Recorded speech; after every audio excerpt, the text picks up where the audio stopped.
আপু টিভি। ঠান্ডাতে গরিব বউর গোবর মাটির শৌচালয়।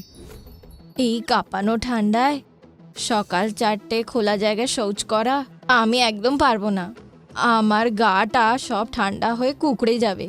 বলে দাও মাকে এই বাইরে এইরমভাবে শৌচ করতে আমি যাব না। আরে এই ভগবান, এটা কি বলছিস তুই? বাইরে যদি না যাস তাহলে কি বাড়িতেই করবি তুই? এই গল্পটা গরিব বউ গোরার। গরিব বিরজু ওকে বিয়ে করে ডিসেম্বরে বাড়িতে এনেছিল। বিরজুর বাবা রামেশ্বর আর মা শান্তা একটা কাঁচা বাড়িতে থাকতো। বিরজু খেতিতে চাষ করত, আরও যে খেতে চাষ করে যে পয়সাটা পেত তা দিয়ে ওর বাড়ি চলতো। ডিসেম্বরের মাসে প্রচণ্ড ঠান্ডা পড়েছিল আর সবাই নিজের নিজের বাড়িতে কম্বল আর রেজার নিচে ঢুকেছিল। সকাল 4টে হবে হয়তো, তখনই বিরজুর দরজাকেও ধাক্কালো। আরে ওঠো, বাইরে দেখো কেউ দরজা ধাক্কাচ্ছে। আরে তুমি উঠে দেখে নাও কে আছে। গোরা যখন দরজাটা খুললো তখন দেখলো তার শাশুড়ি শান্তা দাঁড়িয়ে আছে। আরে মা, আপনি আর এত সকাল সকাল? বৌমা চলো শৌচ করে আসি, বেশি দেরি করলে লোকজনরা আসতে থাকবে। মা, বাড়িতে কি শৌচালয় বানানো হয়নি? শৌচালয় বানানোর কথা শুনে বিরজু হাসতে লাগলো। শৌচালয়? আমাদের গ্রামে কোনো শৌচালয় নেই, সবাই খোলায় শৌচ করতে যায়। তাই জন্য যাও, তুমিও আম্মার সঙ্গে গিয়ে নিপটিয়ে আসো। প্রচণ্ড ঠান্ডা পড়েছিল আর এই ঠান্ডা হাওয়াটা শরীরটাকে ছিঁড়ে ফেলে দিচ্ছিল। গোরা আর তার শাশুড়ি ঘটি নিয়ে গ্রাম থেকে কিছু দূরে একটা রাস্তায় আসে আর ঝোপঝাড়ির পেছনে তারা শৌচ করতে বসে যায়। হে ভগবান, এই ঠান্ডায় খোলায় শৌচ করা কোনো সাজা থেকে কম নয়। আমার তো শরীর জমে যাচ্ছে। গোরার একটু ইচ্ছা করতো না রক্ত জমিয়ে দেওয়া ঠান্ডায় সকাল 4টে খোলায় শৌচ করতে যাবে, কিন্তু যেতে তো হবেই। এক রাত ঘুমাতে ঘুমাতে খুব হঠাৎ করে ওর কাঁপুনি দিয়ে ওঠে। ও মা মরে যাচ্ছি, উফ, মনে হচ্ছে এক্ষুনি প্রাণ দিয়ে দেবে। গোরার সেই কথাগুলো শুনে বিরজুর ঘুম ভেঙে যায়। ও গোরার এই অবস্থা দেখে একটু ঘাবড়ে যায় আর তার মাথা ছুঁয়ে দেখে। আরে তোমার তো খুব জ্বর আছে গোরা। খুব ঠান্ডা লাগছে, মনে হচ্ছে এক্ষুনি মরে যাব আমি। রামেশ্বর আর শান্তা গোরার এই অবস্থা দেখে ঘাবড়ে যায়। রামেশ্বর বিরজুকে বলে, আরে গিয়ে বৈদ্য বাবুকে তাড়াতাড়ি নিয়ে, কোথাও অনেক দেরি না হয়ে যাক। তোর বাবা ঠিক বলছে সোনা, যা তাড়াতাড়ি গিয়ে বৈদ্যজিকে ডেকে নিয়ে আয়। বৈদ্যজি দৌড়ে দৌড়ে আসে আর গৌরীর হাত দেখে বলে, বউয়ের ঠান্ডা লেগে গেছে, আমি পুড়িয়া বানিয়ে দিচ্ছি, দুধের সঙ্গে দিয়ে দিও। আর শোনো, এনাকে ঠান্ডা থেকে বাঁচিয়ে রাখবে।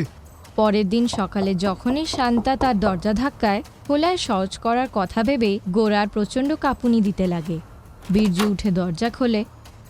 শোনো, আম্মা এসেছে, যাও এনার সঙ্গে গিয়ে শৌচ করে আসো। এই কাঁপানো ঠান্ডায় সকাল 4টে খোলা জায়গায় শৌচ করা আমি একদম পারবো না। আমার গাটা সব ঠান্ডা হয়ে কুকড়ে যাবে। বলে দাও মাকে এই ঠান্ডায় আমি বাইরে শৌচ করতে কোনোদিন যাব না। আরে এই ভগবান, এটা কি বলছিস তুই? বাইরে যদি না যাস তাহলে কি বাড়িতেই করবি তুই? আম্মা একটু দাঁড়াও, আমি ওকে বোঝাচ্ছি। বিরজুর কথা শুনে শান্তা চুপ হয়ে যায় আর বিরজু গোরাকে বুঝিয়ে বলে, গোরা, আমার দরিদ্রতার কষ্ট কেন বোঝো না তুমি? আমি যত টাকা কামাই তার মধ্যে ভালোভাবে বাড়িতে খাবারও আসে না, তাহলে আমি তোমার জন্য শৌচালয় কোথা থেকে বানাবো? শৌচালয় বানানোর জন্য পয়সা কোথায় লাগবে? ওটা তো গোবর আর মাটি দিয়েও তৈরি হতে পারে। এটা শুনে রামেশ্বর খুবই চিন্তায় পড়ে যায়। কি বললে বউ? গোবর আর মাটি দিয়েও শৌচালয় তৈরি হতে পারে?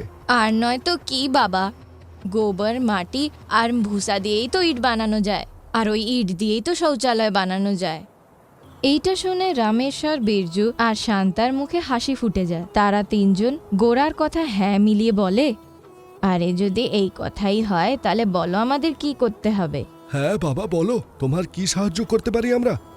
আপনারা সবাই আমাকে গোবর আনতে একটু সাহায্য করে দেবেন, বাকি সব আমি নিজেই দেখে নেব বাবা। তারপরে চারজন, গোরা, বিরজু, শান্তা, রামেশ্বর, সপ্তাহ ধরে গ্রাম থেকে গোবর একত্রিত করে। বিরজু নিজের ক্ষেত থেকে ভুসা নিয়ে আসে আর গোরা পুকুর থেকে মাটি নিয়ে আসে। ও গোবরে মাটি আর ভুসা মিশিয়ে ইট বানাতে লাগলো।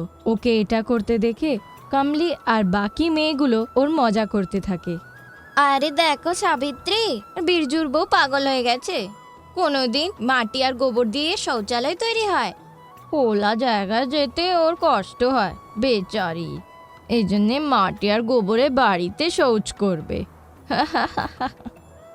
ওদেরকে এরম ভাবে ওর মজা করতে দেখে গোরার খুব মন খারাপ হয়ে যায়, কিন্তু তাদের কথা না শুনেই নিজের কাজ করতে শুরু করে দেয়।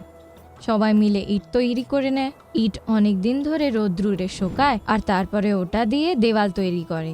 নাও মা, দেওয়াল তো তৈরি হয়ে গেছে, ব্যাস একটু আরো গোবর পেয়ে গেলে দেওয়ালে লেপও চড়িয়ে দেব। গোরার কথা শুনে আরেকবার রামেশ্বর, বীরজু আর শান্তা গ্রাম থেকে গোবর নিয়ে আসে, আর গোবর নিয়ে আসার পর গোরা দেওয়ালে লেপে দেয়। সবাই মিলে ঘাসের ছাদ বানায় আর ওটার উপরেও গোবর আর মাটির লেপ চড়ায়। আর এরম ভাবেই গোবর আর মাটি দিয়ে একটা খুব সুন্দর দেশি শৌচালয় তৈরি হয়ে যায়। না মা, হয়ে গেল শৌচালয় তৈরি। বৌমা, তুই তো খুবই ভালো কাজ করলি। তোমার শিল্প এবং বুদ্ধিমত্তা তো অনেক বেশি বউ। কমলি আর সাবিত্রী যখন গোরার গোবর আর মাটি শৌচালয় দেখে, আর তখন তাদের গা জ্বলে জ্বলে ওঠে। গোবর মাটির শৌচালয় দেখো 2 দিনও চলবে না, বৃষ্টি আসলেই সব মাটির ঢের হয়ে যাবে। আস্তে আস্তে গোরার সেই মাটি আর গোবর দিয়ে তৈরি করা শৌচালয় গ্রামের সব দিকে ছড়িয়ে পড়ে। একদিন হরিয়া চাষির স্ত্রী আশা তাকে বলে, আরে শোনো, এই কাঁপুনি দেওয়া ঠান্ডায় বাইরে শৌচ করা খুবই কঠিন আর খুব লজ্জাও তো পাই। তাহলে আমি কি করতে পারি? শৌচালয় বানানোর জন্য তো অনেক টাকা দরকার। আরে কোথায় পয়সা লাগে, আরে গৌরা বউয়ের মতনই মাটির আর গোবর শৌচালয় তৈরি করে নি। হরিয়ার আশার এই কথাবার্তা খুব ভালো লাগে আর তৎক্ষণাৎ রামেশ্বরের বাড়িতে যায়। আরে আসো ভাই আসো, বলো কি সাহায্য করতে পারি? আরে কথা হলো যে আমরা গড়া বউয়ের সঙ্গে দেখা করতে চাই। যদি সে গোবর আর মাটি দিয়ে শৌচালয় তৈরি করার শিল্প আমাদেরও শিখিয়ে দেয়, তাহলে আমাদের বাড়িতে শৌচালয় তৈরি হয়ে যাবে। রমেশ্বর গোরাকে ডাকে আর সে আধা ঘন্টা লাগিয়ে সবার সামনে আসে। বৌমা গড়া, আমরাও শৌচালয় তৈরি করতে চাই। আর এটা তো খুব ভালো কথা কাকা, বাড়িতে শৌচালয় হলে মহিলাদের ঠান্ডা আর লজ্জা কিছুই লাগবে না। আপনি গোবর আর মাটি জমা করুন, পরের কাজটা আমি বুঝিয়ে দেব। এইটা শুনে হারিয়া খুব খুশি হয়ে যায়। তারপর ওর সাথে সাথে গ্রামের আরও বাকি চাষিরা গোরার সাহায্যে শৌচালয় তৈরি করে নেয়। সবার বাড়িতে শৌচালয় দেখে কমলি আর সাবিত্রী নিজের ভুল বুঝতে পারে আর তারা গোরাকে বলে, গোরা বউ, আমাদের ক্ষমা করে দাও, তোমার প্রতিভার কদর আমরা করিনি। আমরা তোর মজা করলাম আর তুই তো গ্রামটা পুরো বদলে দিলি। বউ, এখন আমাদেরই বাড়ি বাকি। আমাদের বাড়িতে যদি গোবর আর মাটির শৌচালয় বানানো হয়, তাহলে আমাদের খোলায় শৌচ করতে ঠান্ডায় যেতে হবে না।